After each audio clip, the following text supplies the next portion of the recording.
Geneva suggestions. It's not waterboarding if you use diesel. Hey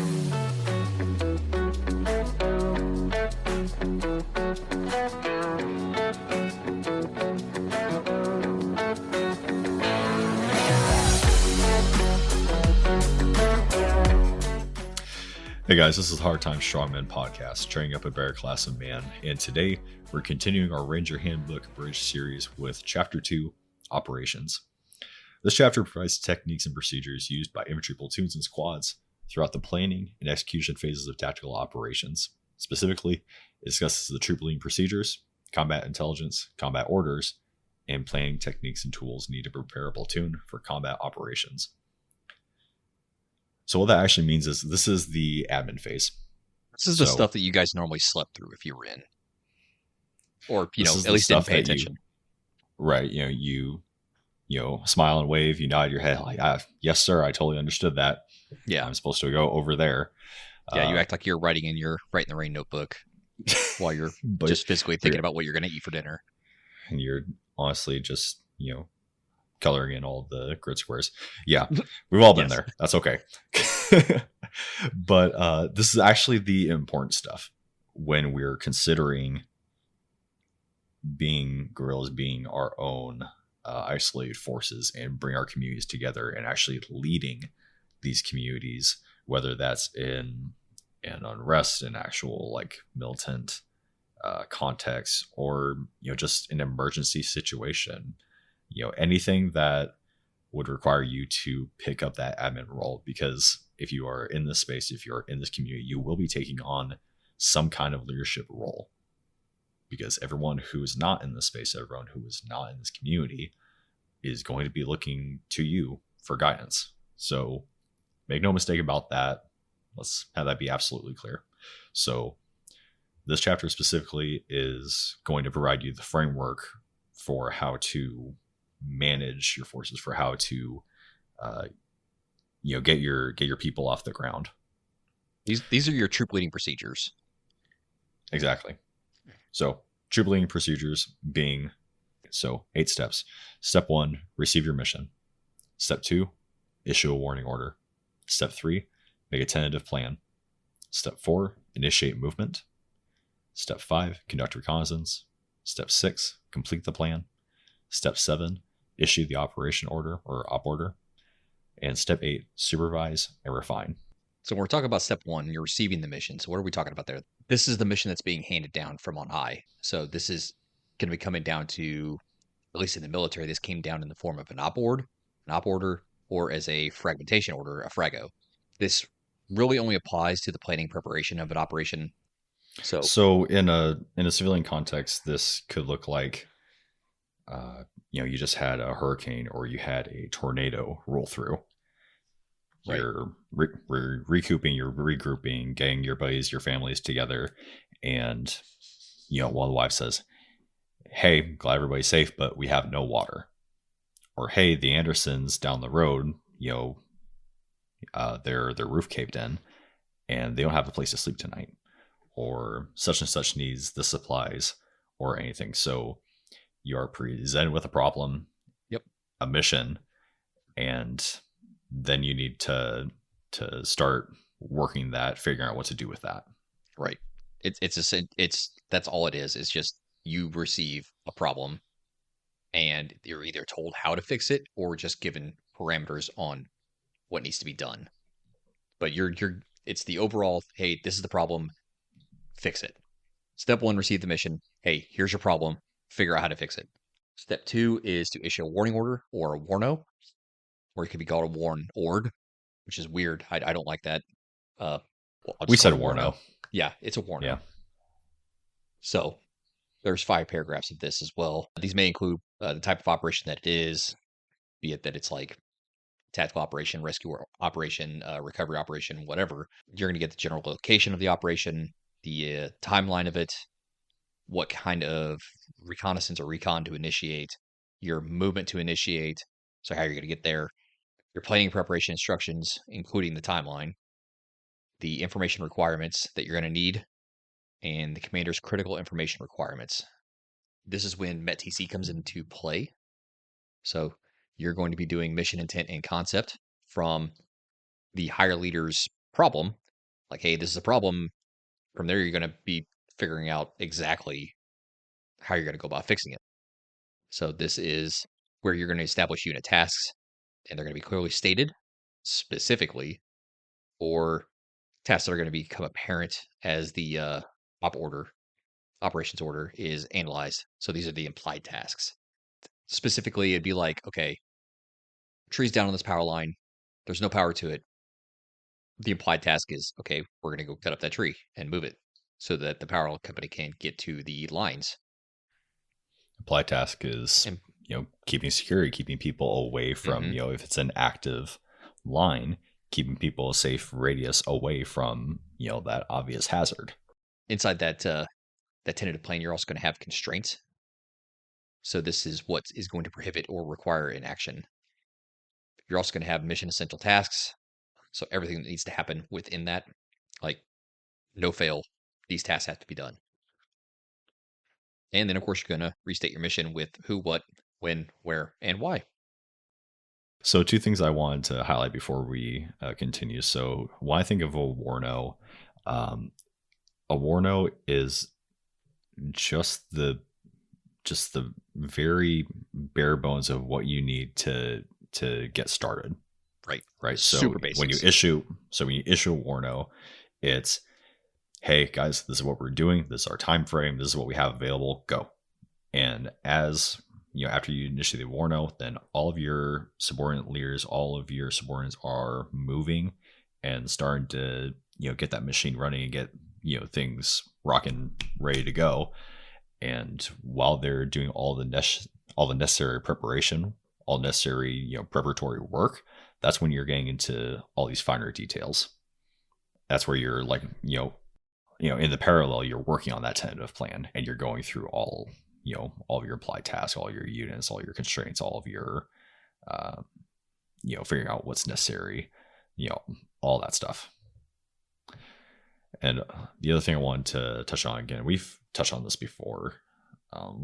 Large body in the community know what METC is, but METC, for those who do not know, it stands for mission, enemy, time, terrain, troops available, and civilian considerations. So METC is always a consideration. A lot of time it's a crutch for people to kind of lean on when they don't really know what they're talking about, but it is obviously in play here in the planning process. So this next bit is going to be concerning if you're actually concerned that there is going to be some kind of resistance or enemy force in the area. This is when OCOT comes into play. So we're talking about observation and fields of fire, avenues of approach, key terrain, obstacles, and cover and concealment. So when there comes to an enemy, you're going to be analyzing the composition of the forces and the weapons that they're bringing to the fight or could bring to the fight. You're going to be analyzing their disposition. So how are they arrayed in the terrain, defensive positions, assembly area, or are they marching in some kind of formation or moving in some kind of formation that way? Strength. So that's going to be looking at troops. You're looking at troops. You're looking at number of troops that are coming or possible troops. That could be even a percentage of their strength. You're also going to be identifying their recent activities. So seeing if they have been active in that area or if they have future intentions of being active in that area, such as patrols. You're going to be looking at their reinforcement capabilities. So whether or not they have a reserve force, how far away that reserve force is, and their method of movement if they called up that reserve force. And then you're going to be thinking up of possible courses of action. So what are they going to do if A, B, or C happens to them? So this is the same thing that we do, but you're analyzing it for the enemy. Also need to keep in mind observations in fields of fire and avenues of approach. Those are two huge things to keep in mind with this, because that can either make or break anything that you do. You want to have the upper hand no matter what. As such, you need to keep in mind the offensive considerations for both yourself and the enemy. Key terrain is any location or area that the seizure, retention, or control of that terrain gives a significant advantage to either side. You're going to be looking for obstacles. So something that's there that like a fallen tree, a disabled vehicle, a a river that's not passable, something like that. Those are all obstacles that you need to keep in mind. And you need to also analyze for cover and concealment. There is a difference, folks. We've gone over this several times, but you're going to be looking for that in the area as well, because camouflaging positions can be incredibly deadly if a sniper is in those areas. That will hinder all sorts of things. Or So gun from there, teams. or gun teams, correct? Think of like Yeah. the German pill bottles. But the thing is to something to think about too, and we've talked about all of this before. This is an implied task. You should already be doing this. So that brings us to our step 4, which is your initiation of movement. That also kind of envelops with step 5 and 6, which are conduct reconnaissance and complete the plan. So when you're initiating your movement, that just means that you are actually moving while the leader is still planning. This, honestly, in modern military, at least with us, never happened because we were always established, especially while deployed on a tactical base, on a fob. So all this was done prior to us even leaving. We never did initiate movement, not unless we were I'd already I'd, out. I'd say on a micro level. Micro level, yeah. So you're getting So your gear like ready. You're organizing right, so you everything know that at your you're SP. going to be going to a mission tomorrow. So Mm-hmm. your team leader is like, hey, PCCs, we should PCIs. probably go get our guns. Yep. Do all your PCCs, PCIs. Make sure your trucks are, all gassed up, everything. So that's my takeaway from initiate movement. It's not, as free as smaller organizations where you can, your initiating movement, your conducting recon, and your, those two things are helping your leaders complete Right. the plan. Right. And So honestly, not as much. We weren't able to do it much on that level, but that's right. my takeaway.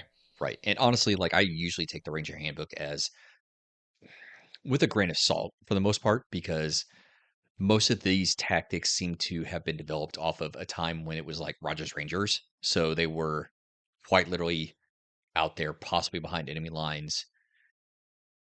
They had all their stuff on them. So they literally needed a reconnaissance. They needed to get their stuff moving prior to the plan being completely done, so that they were in a position that as soon as it was done, they received it. Okay, this is what we're doing specifically.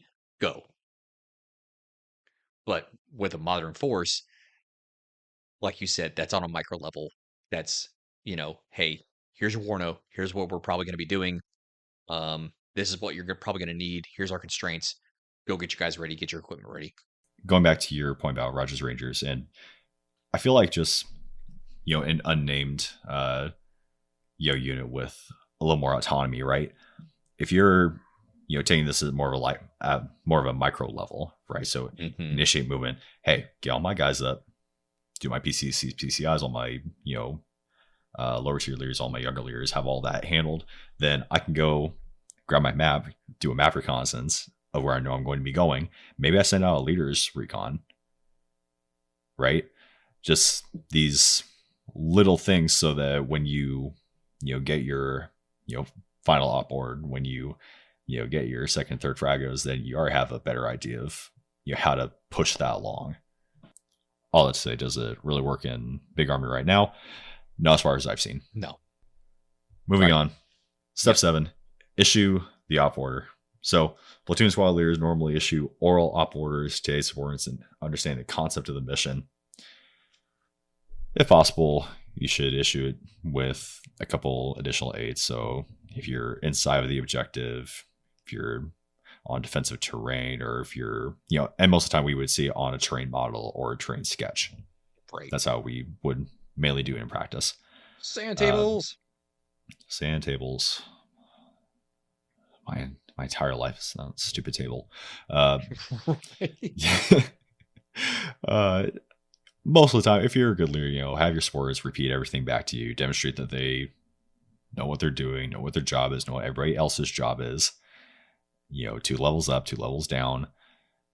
Quiz your dudes, make sure they understand the bigger picture stuff. Because, per Army doctrine, you need to be ready to pick up 2 levels up. So if I'm a lowly private, if I'm a little rifleman, me against the world, and my team leader goes down, I need to be able to pick up his spot. In order to pick up his spot, I need to know what my mission is. I Right. can't be asleep while someone's giving me the op order, right? And step 8, supervise and refine. Rehearsals, rehearsals, rehearsals. Drag your guys over to the terrain model, show them the sketch, walk them through your glass houses, right? Actually have your guys practice, moving through and doing their tasks. A lot of the time, this is going to reveal weaknesses in your plan. A lot of time, if you're looking at the map and you're like, oh yeah, we were way too close to that adjacent unit, that's green on green waiting to happen. That, helps foster confidence, when everybody can actually see something happen, when they actually see the mission playing out. All these dry runs really, really help when you're actually going to accomplish the mission, right? So different things we can rehearse, your actual actions on the objective, guys actually, running to these individual glass houses. Granted, this takes space, right? This takes time. Breaching obstacles, if you're worried about sound and light discipline, obviously that's a no-go. But getting guys out with their weapons to actually go through the motions, so it's not a shock when you're presented with new terrain or new spaces, really helps these younger guys get into the mission and get into the mindset so they actually perform. And this also gives you a quote unquote safe place to to throw wrenches in the plan, like unexpected enemy contact, or bam, your saw gunner's down, or whatever. So this is also not a chance for you to micromanage.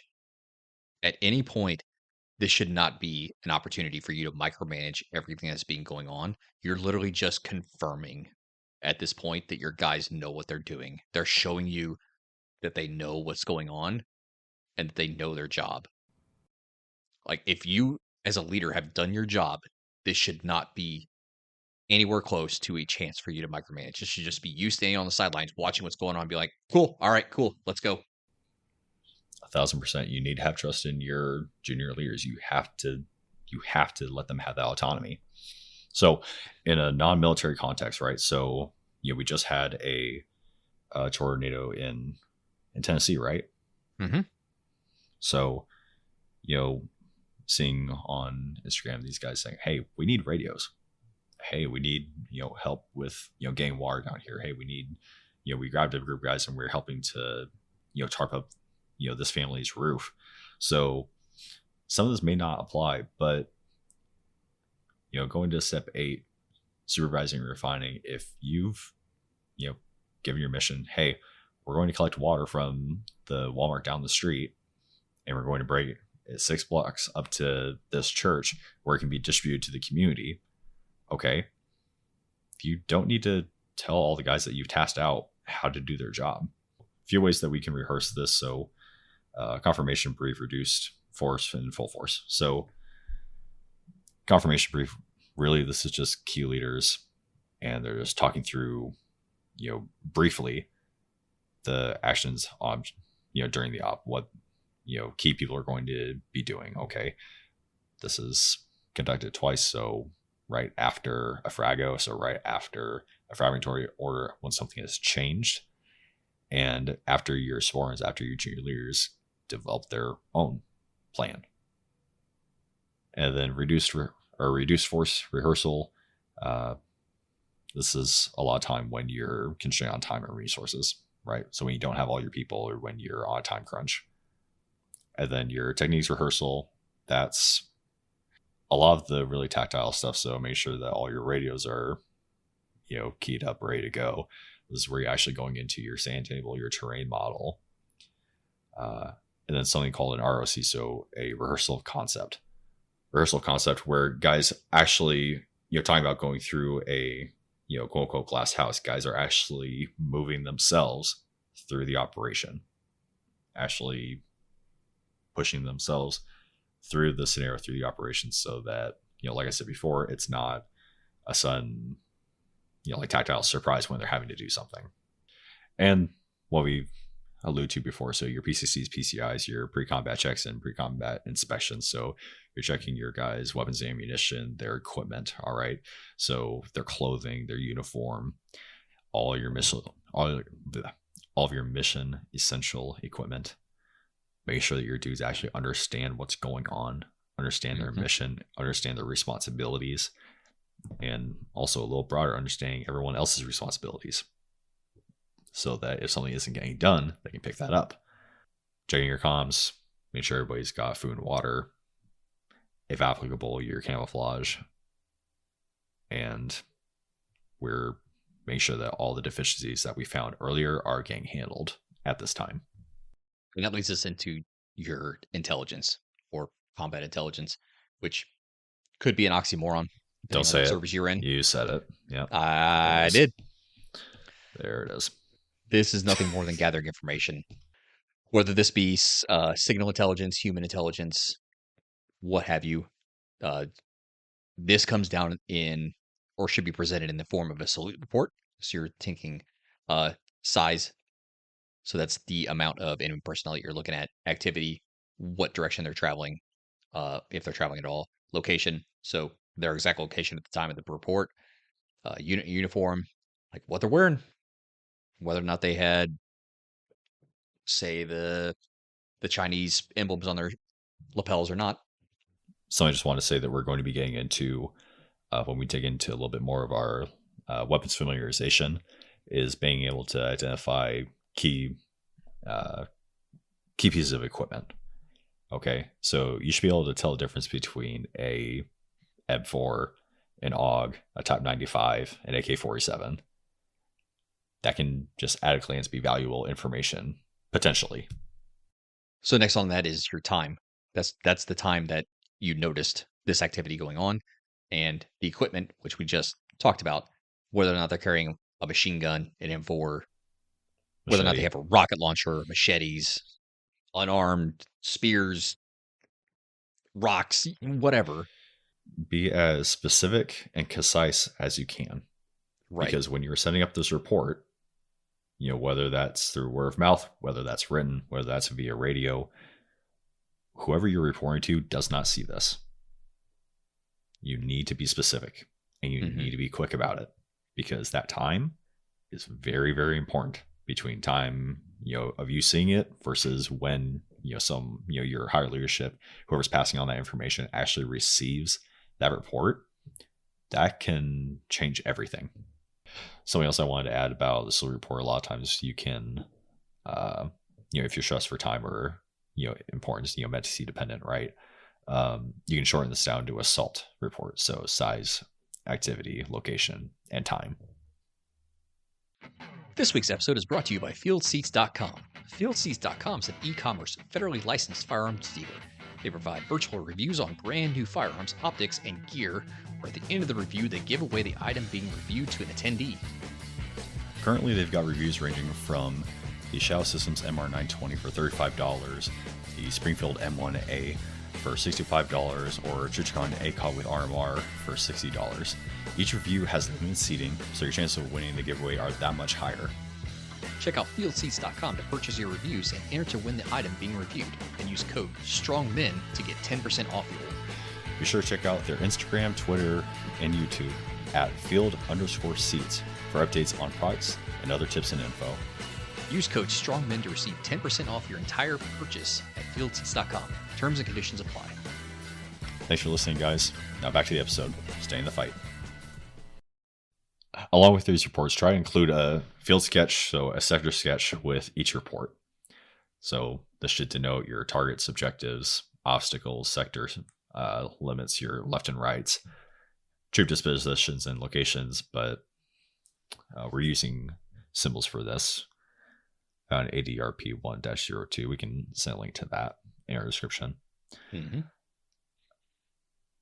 Whenever you are, if you need to use notes to explain your drawings, do so, but don't let it clutter up the sketch. You're trying to give someone a snapshot of what's going on. That's all a sector sketch is. We'll talk about this whenever we go into like patrol-based operations.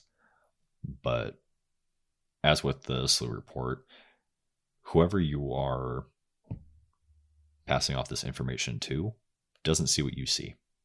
They don't hear what you hear. So you need to be able to pass off that information accurately and quickly. Correct. And the leader collects captured documents in terms of with the reports, and marks each document with the time and place of capture. If prisoners are captured during a patrolling operation, they should be treated according to the Geneva Convention. Geneva suggestions. It's not waterboarding if you use diesel. Anyway. So the 5 S's. So the 5 S's of a prisoner of war. So search, silence, segregate, safeguard, and speed to the rear. So this isn't explained in the Ranger Handbook, at least in this chapter, but we'll go into it a little bit. So search. You are searching your captive, right? Obviously, please let this be an implied task. You are removing any weapons from them, okay? You are searching them for wires. You are searching them for actual intelligence, cell phones, radios, Maps. anything, maps, pieces of, notepad that they've written down, anything and everything. This is a good use if you have a dump pouch on your kit. Great use case for that. You also use, just canvas bag, anything that you're using, your assault pack, anything that you're using to collect those items. Make sure to check, inside the cuffs, under collars, waistbands, anywhere that you would hide something, check there. All right, the second S, silence. So I won't tell you how to do this, but you are silencing your prisoner, you're silencing your captive so that they cannot communicate with, if you have multiple captives, right? So this has to do with your noise and light discipline. This has to do with just keeping OPSEC, everything. Make sure they can't talk. Make sure they can't communicate with each other or others. Segregate. Once again, if you have multiple prisoners, keep them separated. This is incredibly important. This is incredibly important for just ensuring that you do not have an escape, because people working together are far, far more likely to be able to escape than if they're sequestered, if they're individuals. And silencing and segregating them immediately stops them from coming up with a cover story. It stops them from getting their lies straight. So you have a better chance of getting actually accurate information. Wartime strongman is not endorsing locking a prisoner in a broom closet. But you can do that. But objectively speaking, that's probably not a bad call. And safeguard. So safeguard your prisoner, right? Their well-being is very important to you for a number of reasons, not just PR, not just relations with whatever host nation, whatever adversary you have with, not just because of a moral or value-based decision making, but because if they do have valuable intelligence and your enemy knows that, they may try to eliminate that prisoner in order to stop you from gaining that information through interrogation. So safeguard your prisoners, make sure that they stay breathing, because they could be important later. And speed to the rear. Same vein on that. Get them to your headquarters, get them to higher headquarters, get them to whatever their next stopping place is going to be, so that you can get that information out of them, so that you can continue on with better intel. Whole point of the war note being that it gives your subordinates advance notice of an upcoming operation. So gives your dudes time to prepare. So your war note gives together. Exactly. War note gives your bare bones. Hey guys, we're going out at this time to do this. So all your subordinate leaders can get their stuff together, get their dudes together, get prepped, so that once you lay out the more detailed op order, then they're ready for that. Just gives your dudes time to get everything running. All right, so an operation order. So an op order is a directive issued by a leader to subordinates in order to effect the coordinated execution to a specific operation. It is you giving the full mission parameters, everything. You're giving the entire... It is the whole kit and caboodle. It is everything that you've been planning, just dumped, but in an organizational fashion. Down to the weather. So you're Yes. giving your dudes the entire full picture. So when you give this, it's in a 5 paragraph format. While you're giving all of this, you're also using your terrain models. You're actually using your sketches along with your maps to give your guys, one big warm and fuzzy. Right. So you want to go And over the 5 paragraphs? sure. First one is situation. Second one is mission. Third one is execution. Fourth is your service support. Fifth one is your command and signal. So what we're talking about here is with your situation, you're talking about the enemy forces. You're talking about how the situation is playing out, whether it includes the enemy, the weather, and terrain.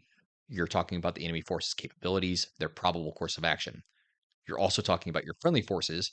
So this is to include the mission of the next higher unit, as well as the adjacent ones all around you. So left, right, front, rear, all of them. This also includes your mission and location of supporting elements, what they're going to be doing to help out what you're doing.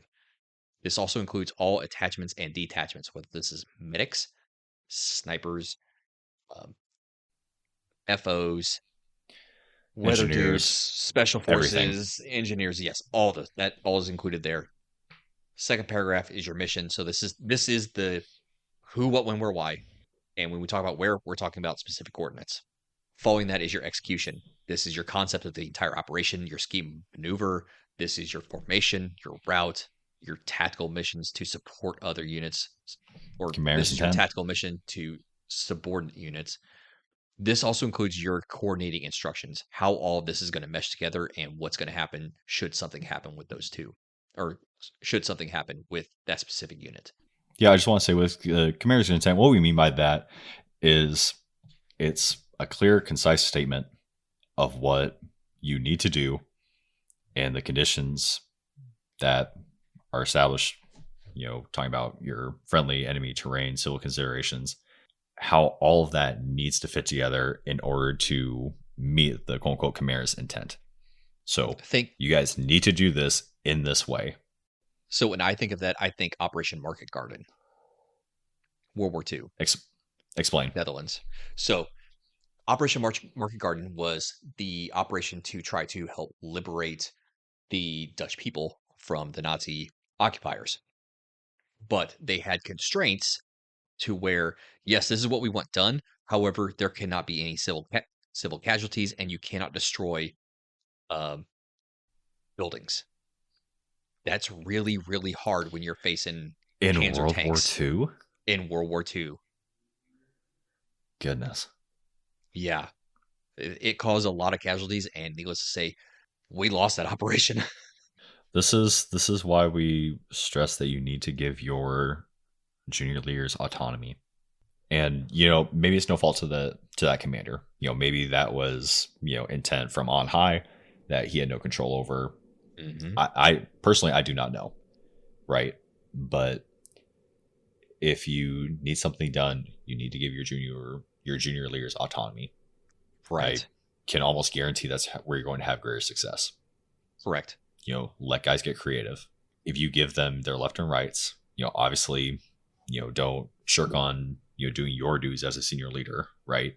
But give your guys as much autonomy as you can, because that's where you're going to get really creative, really great solutions that Right. you probably haven't thought of. Hmm. And when I say it was a failure, I simply mean the Allied forces managed to liberate the city of Eindhoven and a couple others, but the main focus of why they were doing this was to secure a bridgehead over the Rhine, and their advance got halted short of that. So, in essence, it was an operational failure. Okay, so that brings us to service support. When we're talking about that, we're talking about supply, we're talking about transportation, we're talking about medical evacuation, personnel, and prisoners of war. When we're talking about supply, Sustainment. sustainment, we're talking about your food, your rations, your uniforms and equipment, your arms and ammunition, and your captured material. Transportation, that could simply be how you're getting around. Medical evacuation, that's your CASEVAC. That's medical evacuation, whether you're doing, if you have access to a helo, you're doing helo, whether or not you're doing car, horse, whatever, that's what that falls into. Arms and ammunition, obviously, you're going to need to resupply on ammunition if you're taking fire. And of course, capture material. How are you getting this sensitive information out of the area for it to be analyzed by hire? That falls under supply. That leads us to command and signal. So when we talk about signal, we're talking about comms. Plain and simple. With signal, we're talking frequencies, call signs, your pyrotechnics and signals, whether that's flares, flags, signal mirrors, whatever you're using. Code words, pro words, Right. Challenge and passwords, passwords, everything. your code words, everything. Yes, that all falls under signal. And with How are command, you communicating with your dudes? How are you giving orders? How are they receiving orders? How's everyone staying abreast of the situation? How's everyone keeping in communication with each other? correct. How are you controlling your dudes? Right. That also includes your command, which is your leader location and the establishment of the chain of command and where they're going to be. So that's the 5 super simple, as you can tell, paragraphs of an operation order, an op org: situation, mission, execution, service support, and command and signal. Now you can see why all of our eyes glazed over. Right. But that's also, this is the structure that Big Army uses, right? Correct. This is So entirely up to the leaders on if they want to use that. But that's, like you said, yes, that is exactly what Big Army uses, and it is a pain, but it is all encompassing. It is all the information you could ever want and need and never want or need. but But with Big Army being as big and as army as it is, that's what it naturally became. So correct. using that framework, abbreviating it, cutting out the fat, using only what you need, highly recommended. 100%. And very, very glad whenever we put that out. So actions to take after you give your op order. So your leaders, your junior leaders, they need to be highlighting the next hit time, the next hard time. Okay, give your time hack that you want for these tasks to be taken, and then ask for any questions. Demand questions, because there's going to be some, and these questions are going to prove to be invaluable. Because definitely don't skip over questions, because they may have seen something or have thought of something that you missed, and that could be critical in the planning phase and the execution phase. And questions will prove where you are lacking in your communication with your dudes. If all of your junior leaders don't understand, this paragraph, they don't understand this scheme of maneuver, then that shows what you need to be sure to highlight next time. Right. You need all your guys on the same page. That is the whole point of an op order. That shows your deficiencies. Right. And you should always be trying to improve. Always. All right. Something that we touched on earlier, but we'll dig into a little bit, is the Frago, or the fragmentary order. So by definition, Frago is an abbreviated form of an operation order, usually issued daily, which eliminates the need for restating portions of the op order. How this is seen in practice is that it's issued after an op order in order to modify it or to execute a branch or a sequel to that order. So you're changing parts of the plan or you're adding stuff onto that plan. It's a grenade in the works. You can give the best, most pristine, fully all-encompassing op order ever, and then you're still going to get 3 or 4 fragos before you actually get to your objective, because or you even leave the base. Because things change, and that's the whole point of a frago, right? So frago is used. All right, we just gave you guys this hour-long op order.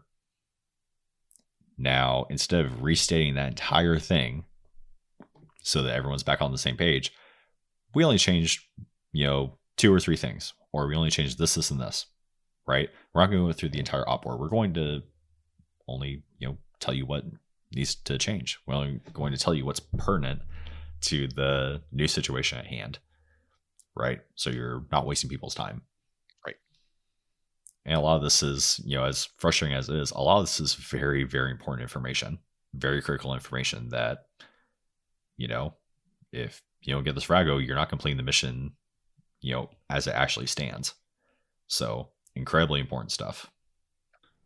All right. So actions, purpose, operations, and tasks. So purpose is the why of your mission statement. It's followed by the words in order to. It's the most important component of the mission statement.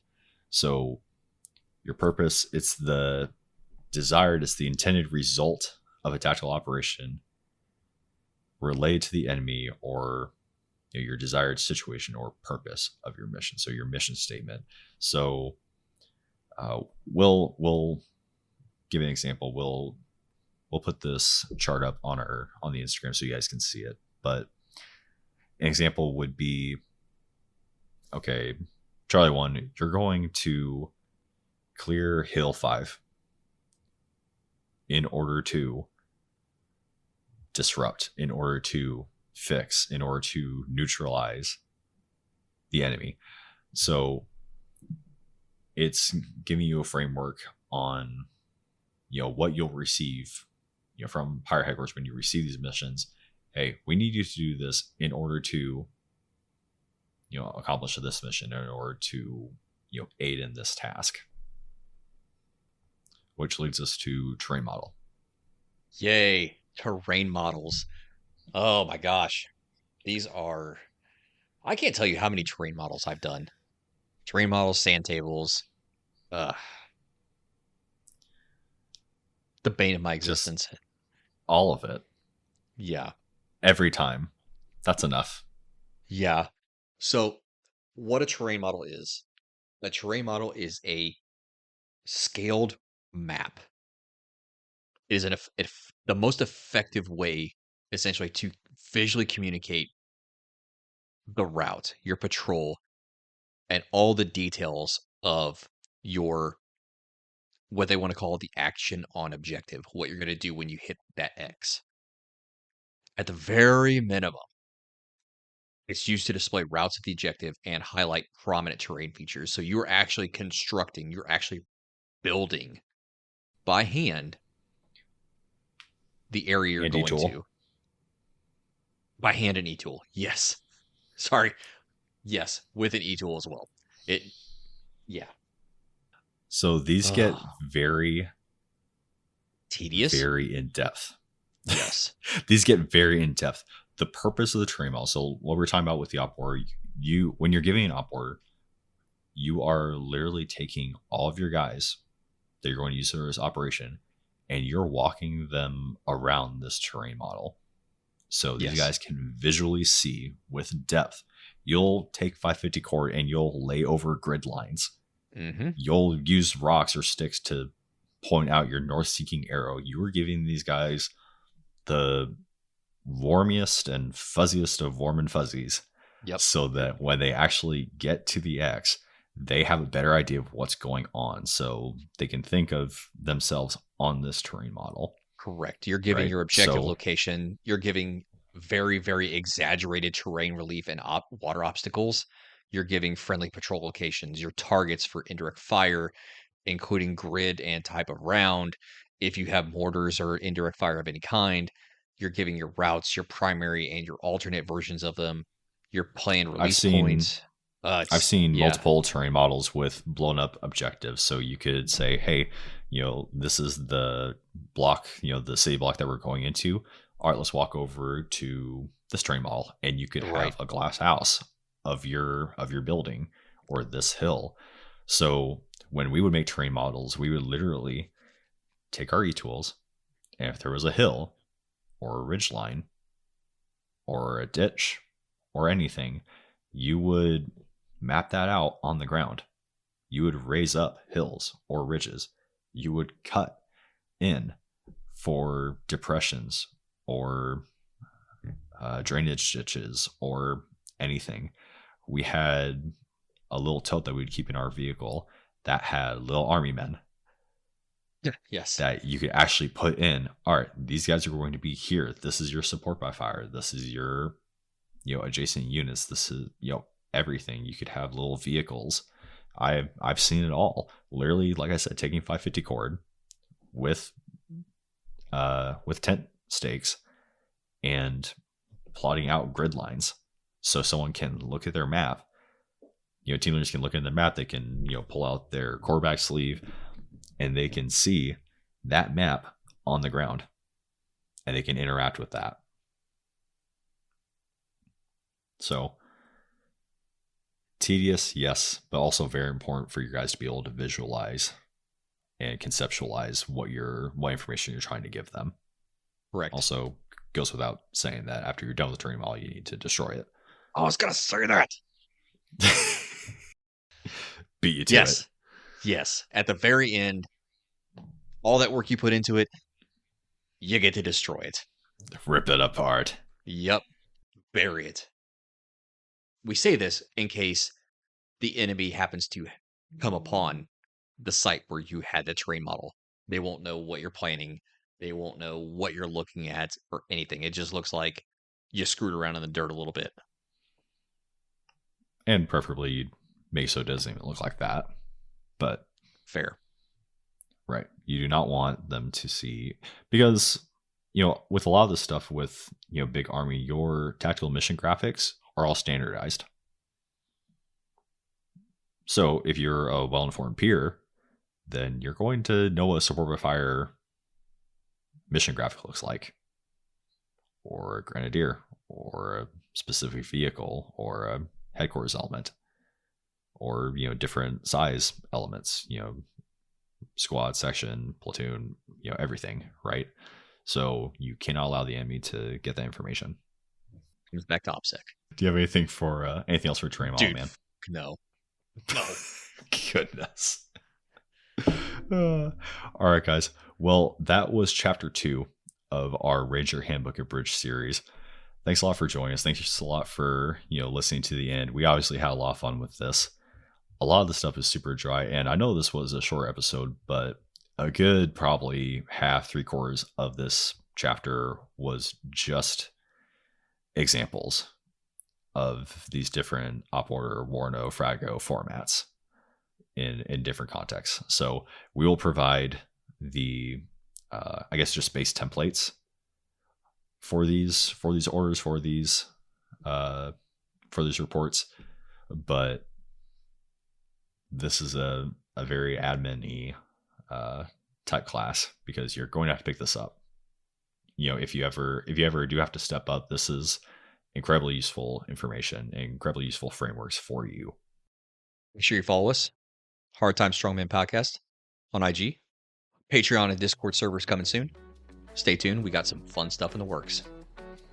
Thanks a lot for listening, guys. As always, stay safe and stay in the fight.